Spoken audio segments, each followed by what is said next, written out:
நம்பிக்கை என்கிற அருமையான நிகழ்ச்சியின் மூலமா எங்களை மறுபடியும் சந்திப்பதில் நான் மிகுந்த மகிழ்ச்சியா இருக்கிறேன். இந்த நாளிலும் தானியேல் புஸ்தகம் 2வது அதிகாரம் 19வது வசனம் இப்படியா சொல்கிறது. பின்பு ராக்காலத்தில் தரிசனத்திலே தானியேலுக்கு மறைபொருள் வெளிப்படுத்தப்பட்டது. அப்பொழுது தானியேல் பரலோகத்தின் தேவனை ஸ்தோத்தரித்தான். இந்த தானியேல் யூத மனிதரில் ஒருவராய் இருந்தார்.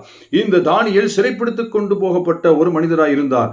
எருசலேமிலிருந்து இங்கே பாபிலோனுக்கு சிறைப்பிடித்துக் கொண்டு போகப்பட்ட யூதர்களில் ஒரு மனிதனாக இந்த தானியேல் இருந்து வந்தார்.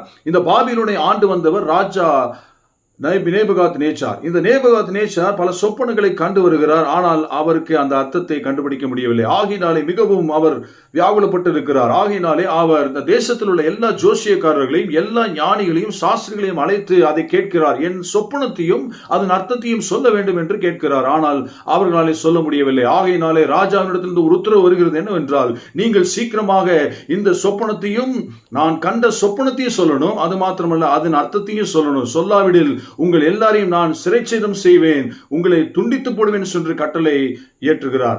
இவர்கள் எல்லாரும் பயந்து போய் என்ன செய்கிறார்கள்? அந்த தேசத்திலே இங்கே ஞானியாய் இருந்த அந்த தானியேல் மற்றவர்களை காட்டிலும் 10 மடங்கு சாமஸ்தியராக 10 மடங்கு ஞானியாய் இருந்த அந்த தானியேலை கொலை செய்யும்படியாக தேடுகிறார்கள். ராஜாவின் உத்தரவை இப்படி நிறைவேற்ற பார்க்கிறாங்க.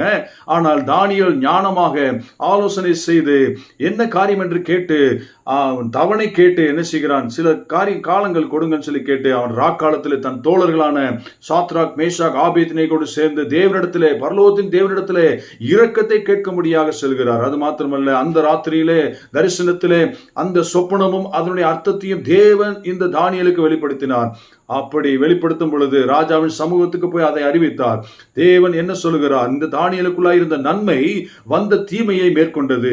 இந்த தானியேலுக்குள்ளாக இருந்த நன்மை வந்த அந்த அழிவை, அந்த தீமையை அது ஜெயித்தது என்று சொல்ல முடியும். நம்முடைய வாழ்க்கையில நாம் இந்த தானியேலை போல தேவனோடு அசோசியேஷன் வைத்துக் கொண்டால், இந்த தானியேல் எப்பொழுதும் தேவனோடு அசோசியேட்டா இருந்தார். எப்பொழுதும் தேவனுக்கு உகந்த மகனாக ஜெபித்துக் கொண்டிருந்தார். தேவனோடு பரிசுத்தமான வாழ்க்கை வாழ்ந்து கொண்டிருந்தார். தேவனோடு ஆராய்த்துக் கொண்டிருந்தார். அப்படி தேவனோடு அசோசியேஷன் வைத்துக் கொண்டிருந்ததனால மற்றவர்களுக்கு தெரியாத அந்த ஞானம், மற்றவர்களுக்கு தெரியாத அந்த மறைபொருள் இந்த தானியேலுக்கு கிடைத்தது. ஆகையினாலே வரப்போற எல்லா காரியங்களுக்கும் தேவன் உங்களை தப்புவிக்கும்படியாக நீங்கள் இந்த தானியேலை போல நீங்கள் தேவனோடு அசோசியேஷன் வைத்துக் கொள்ளுங்க.